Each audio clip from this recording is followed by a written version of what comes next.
Isang mapagpalang hapon po sa bawat isa. Buksan po natin ang ating mga Biblia sa aklat ng John chapter 3 verses 1 to 15. Sa CEV, ito po ay pinamagatang Jesus and Nicodemus. Bago natin umpisahan, ako po muna'y magpapaalala. Paalala lang po mga kapatid na ang ating tatalakayin ay hindi patungkol sa anumang relihiyon. Hindi po ako mag-i-introduce ng kahit anong relihiyon, kundi kung ano lamang ang sinabi ng ating Panginoong Hesus na tanging nakasaad sa Biblia. Umpisahan na po natin at basahin natin ang verse 1 and 2 sa NLT. Verse 1. There was a man named Nicodemus, a Jewish religious leader who was a Pharisee. Verse 2. After dark one evening, he came to speak with Jesus. Rabbi, he said, we all know that God has sent you to teach us. Your miraculous signs are evidence that God is with you. May isang lalaking nagngangalang Nicodemus kapag sa English. Kapag Tagalog po, Nicodemo. Nagngangalang Nicodemus, siya ay isang Jewish religious leader. Religious leader na isa ring Pariseo. So, expected kapag kabilang sa Pariseo ang isang tao, ay maraming alam sa mga bagay, mga alituntunin patungkol sa ating Diyos. Ito ay likas na sa kanila dahil nga sa sila'y tagapagturo ng kautusan. Isang gabi, si Nicodemus ay pumunta kay Jesus at sinabi, Guro, nalalaman po namin kayo'y isang tagapagturong mula sa Diyos, sapagkat walang makakagawa ng mga himalang ginagawa nyo kung wala sa inyo ang Diyos. Para sa kaalaman ng lahat, nasabi ni Nicodemus ang himala. Dahil kung ating titignan ang naunang chapter, to be specific, John chapter 2 verse 1 to 12, mababasa natin ang unang milagro ng ating Panginoong Hesus. Ito ay ang tubig na naging alak. So sa paglapit ni Nicodemus kay Jesus, ito po ang isinagot ng ating Panginoong Hesukristo. Verse 3. Jesus replied, I tell you the truth. Unless you are born again, you cannot see the kingdom of God. Basahin po muli natin sa ESV.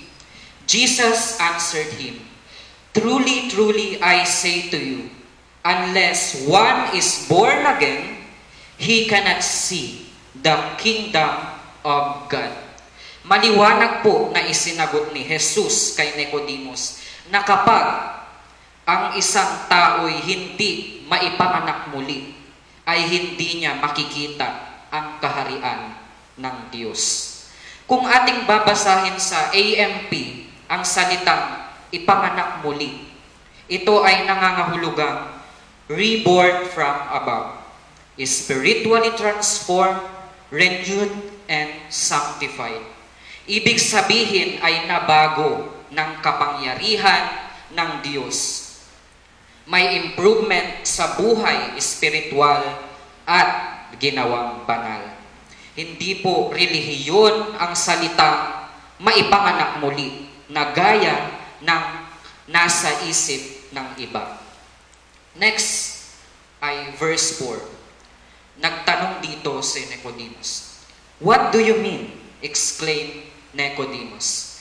How can an old man go back into his mother's womb and be born again?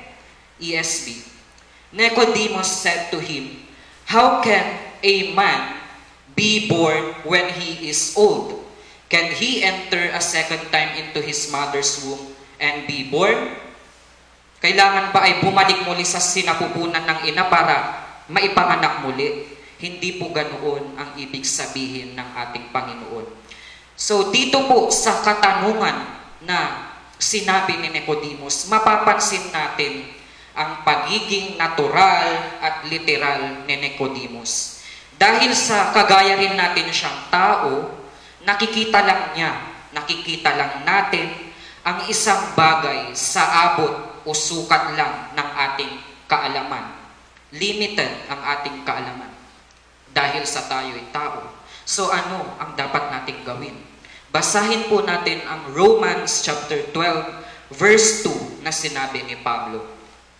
Do not be conformed to this world, but be transformed by the renewal of your mind, that by testing you may discern what is the will of God, what is good and acceptable and perfect.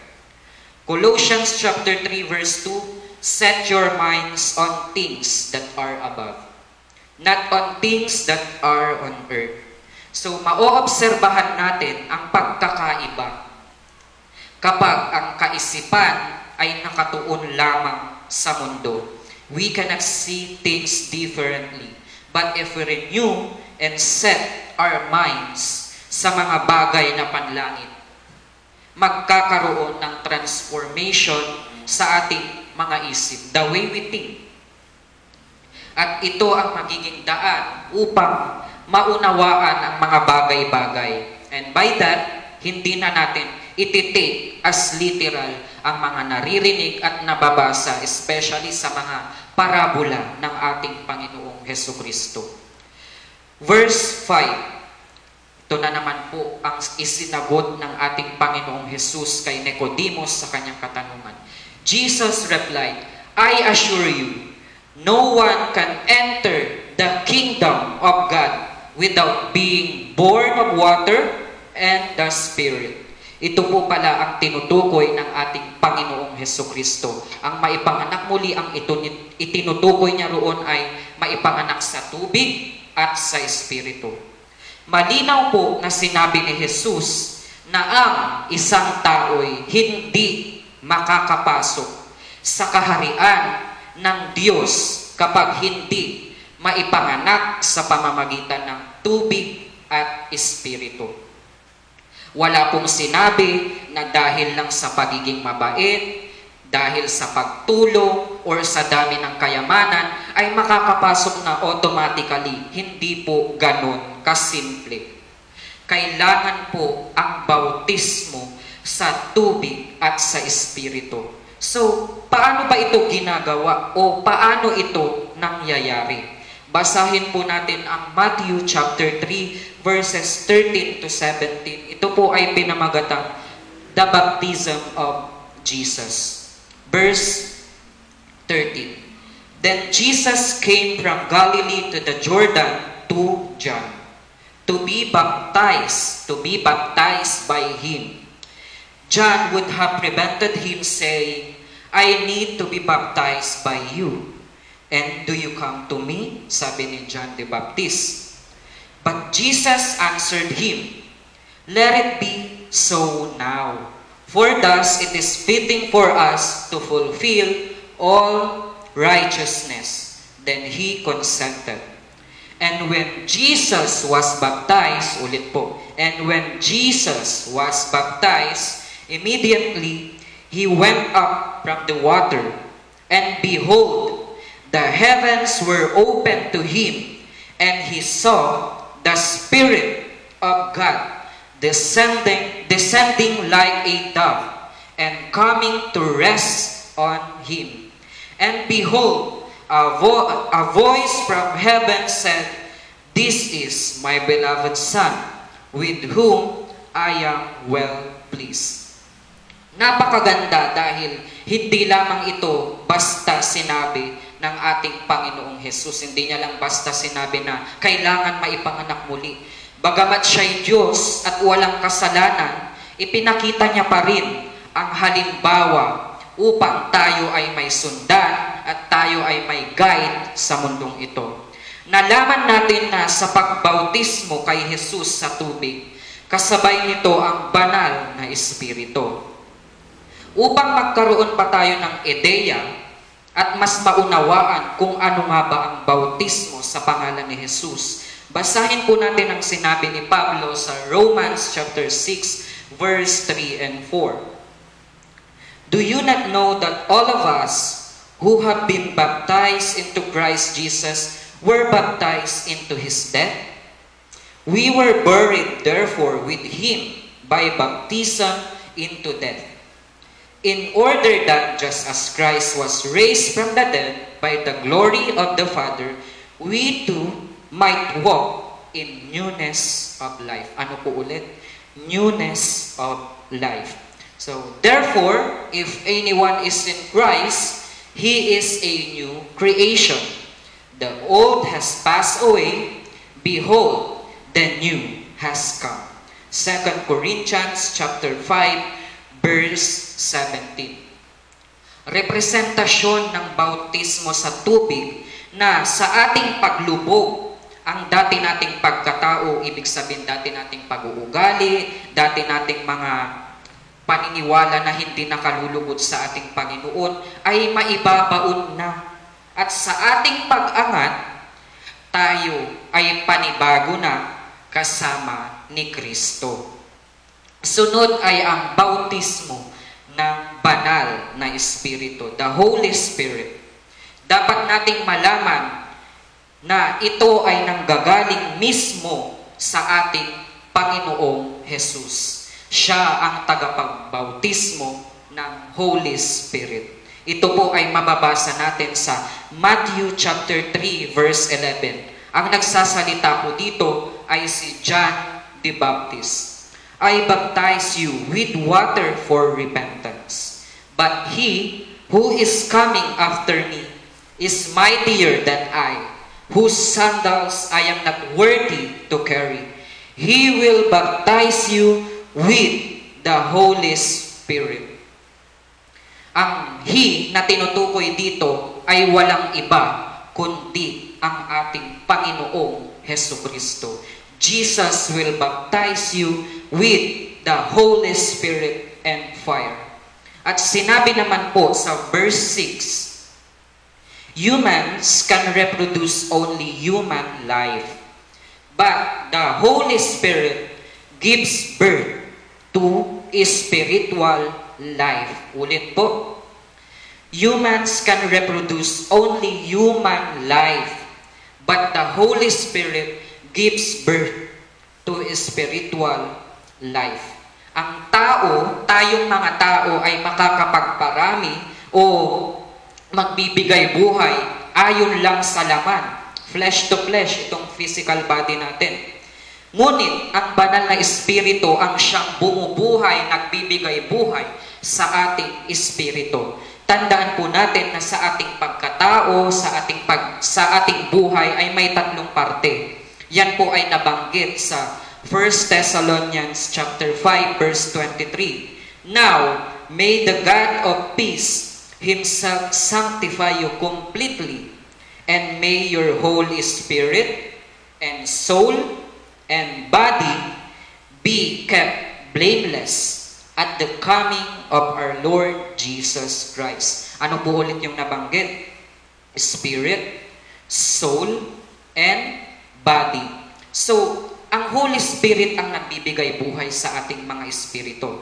So, ibig sabihin, kapag ang isang tao ay hindi maipanganak muli sa pamamagitan ng tubig at ng banal na espiritu, ibig sabihin, ang kanyang espiritu patay, matamlay, walang buhay.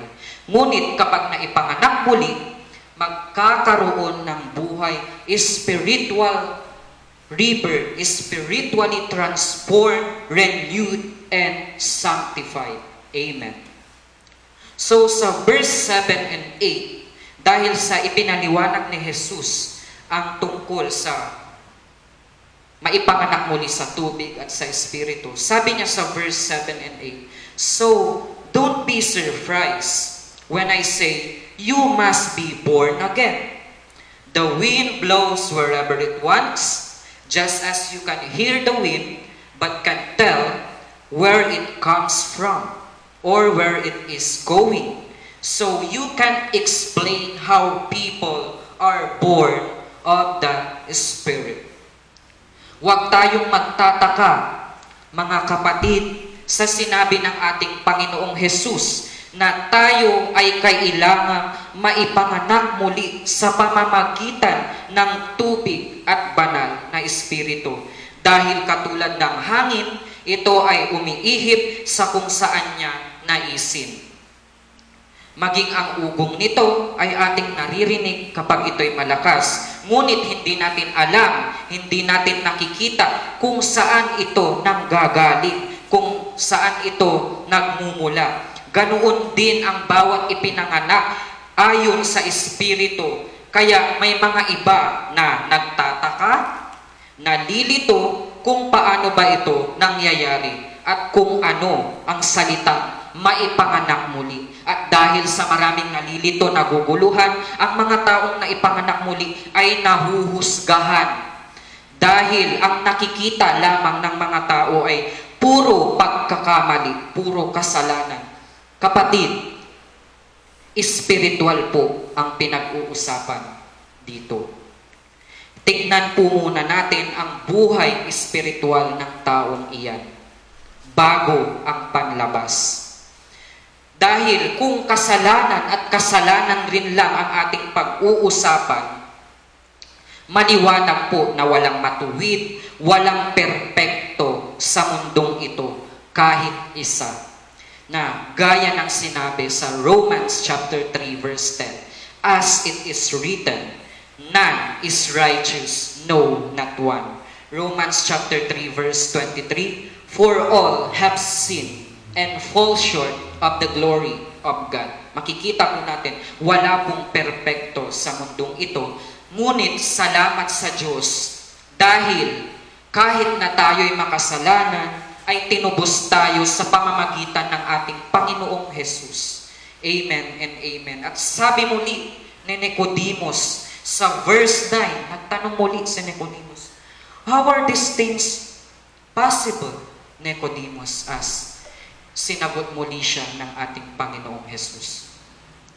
Jesus replied, you are respected Jewish teacher, and yet you don't understand these things. Respetado kang guro, respetado kang Pariseo, ngunit hindi mo alam ang mga bagay na ito. Ipinapakita rito na hindi lahat ng tagapagturo, mga Pariseo, ay alam ang lahat ng bagay. Meron at meron din silang mga hindi nauunawaan. So, mas maigi na tayo'y mabautismuhan sa tubig at ng banal na Espiritu.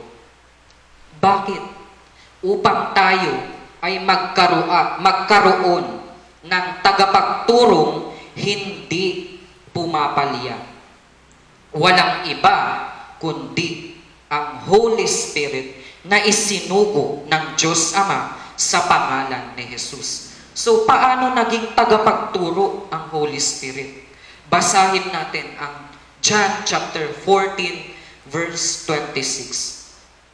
But the Helper, the Holy Spirit, whom the Father will send in my name, He will teach you all things and bring to your remembrance all that I have said to you.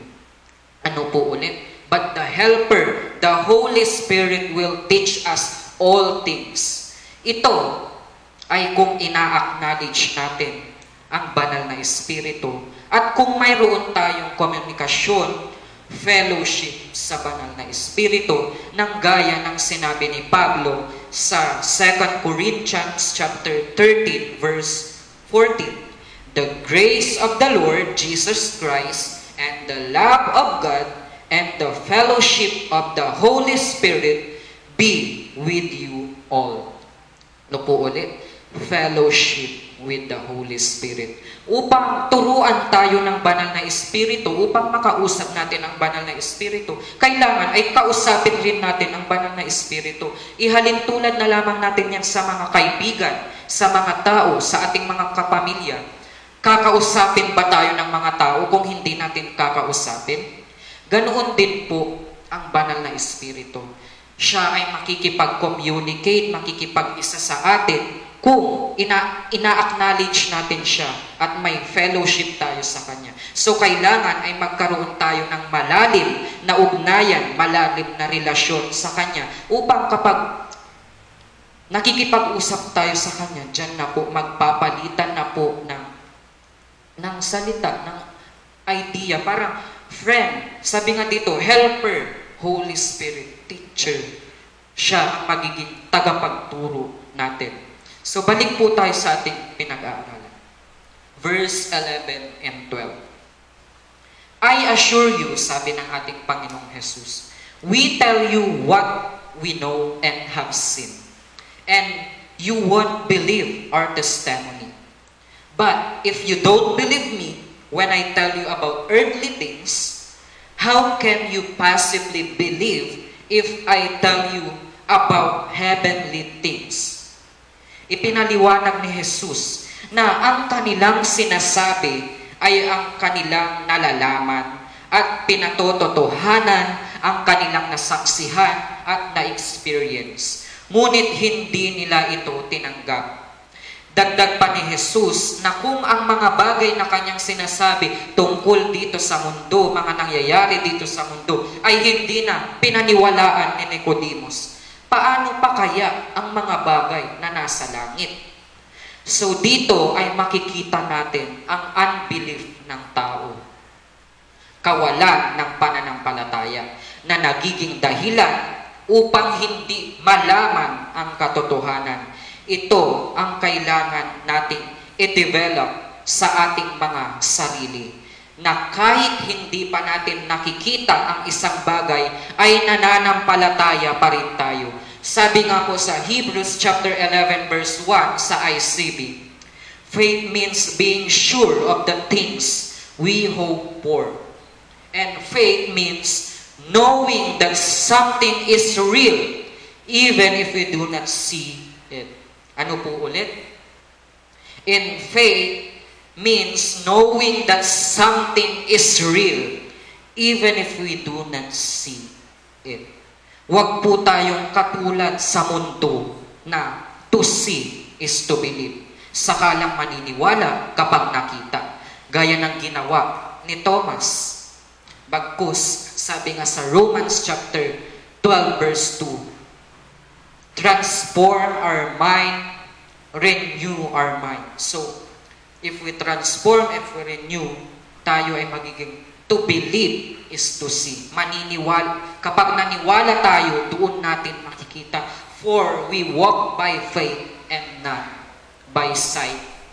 2 Corinthians chapter 5 verse 17. Tayo lumalakad ayon sa pananampalataya at hindi sa mga nakikita. Verse 13. No one has ever gone to heaven and returned, but the Son of Man has come down from heaven. Patotoo ni Jesus na wala pang sino mang umakyat sa langit, kundi ang bumaba mula sa langit, ang anak ng tao, the Son of Man. Pansinin po natin yung word na the Son of Man. Sino kaya ito? Malalaman po natin yan mamaya sa susunod na verse. Ito po ay verse 14. And as Moses lifted up the bronze snake on a pole in the wilderness, so the Son of Man must be lifted up. Kung paanong itinaas ni Moises ang tansong ahas, gayon din naman kailangang itaas ang anak ng tao. Ngunit sino ba itong anak ng tao? The Son of Man. Walang iba kundi ang ating Panginoong Hesukristo. Kung mapapansin natin, hanggang dito sa pagpapaliwanag ni Jesus, ay makikita pa rin natin ang kanyang kapakumbabaan. Hindi niya sinabing I or ako ay dapat maitaas. Diba? Son of Man, sarili niya ang kanyang tinutukoy. Pwede naman niyang sabihin, ako ay dapat maitaas. Ako ay dapat maitaas. Pwede niyang banggitin na ako. Pero hindi niya ginawa. Hindi niya dinirekta na siya ang tinutukoy dito. Bagkus, Son of Man. Ginawa niya upang mag-isip ang mga tao. So, ano pong koneksyon nito sa mga tagapagturo, mga Pariseo, kay Nicodemus mismo? Nais niyang ipaalala na dapat ay patuloy pa rin silang magpakumbaba. Kahit na sila'y may mga katungkulan, kahit na sila'y may mga mataas ng posisyon, kailangan pa rin, nandoon pa rin ang pagiging down to earth, na gaya ng halimbawa ng ating Panginoong Hesukristo. So sa last verse po, so that everyone who believes in Him will have eternal life. Kung sino ang maniniwala, mananampalataya sa Kanya, the Son of Man, magkakaroon ng buhay na walang hanggan. Sino ba ulit?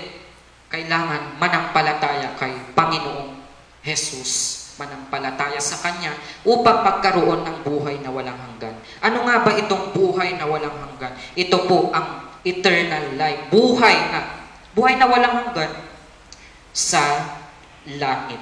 Dahil aminin man po natin, ang buhay natin dito sa mundo ay temporary lamang. Ang tunay na buhay natin ay nandoon sa langit na kung saan walang sakit, walang karamdaman, walang problema. So, napakahalaga na makita at tanggapin natin ang ating Panginoong Hesukristo bilang Diyos at tagapagligtas. Bilang nalaman natin na sa Kanya nagmumula ang bautismo ng banal na Espiritu. Sa Matthew chapter 3 verse 11 nating nabasa kanina. Sa pamamagitan ng bautismo sa tubigan ng banal na Espiritu ay mararanasan natin at tayo'y makakapasok sa kaharian ng Diyos. Maliwanag po. So, kapatid, kung ikaw ay isang ganap na ipanganak muli sa tubig at sa Espiritu, huwag mong sayangin ang ibinigay sa iyo ng Diyos. Panatilihin mo ang iyong koneksyon sa Kanya. Kailangan ay nandoon pa rin ang pagiging spiritually transformed, renewed and sanctified. Makitaan ng kaibahan at huwag makipagsabayan sa galaw ng mundo. Bagkus ay maging ilaw at asin.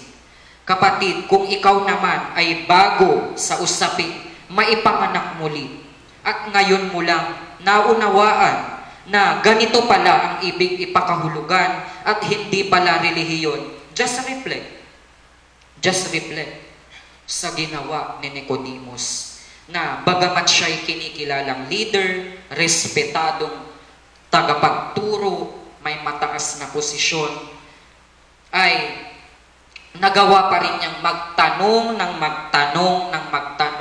sa ating Panginoong Jesus. Ibig sabihin ay hindi siya nagmamalaki.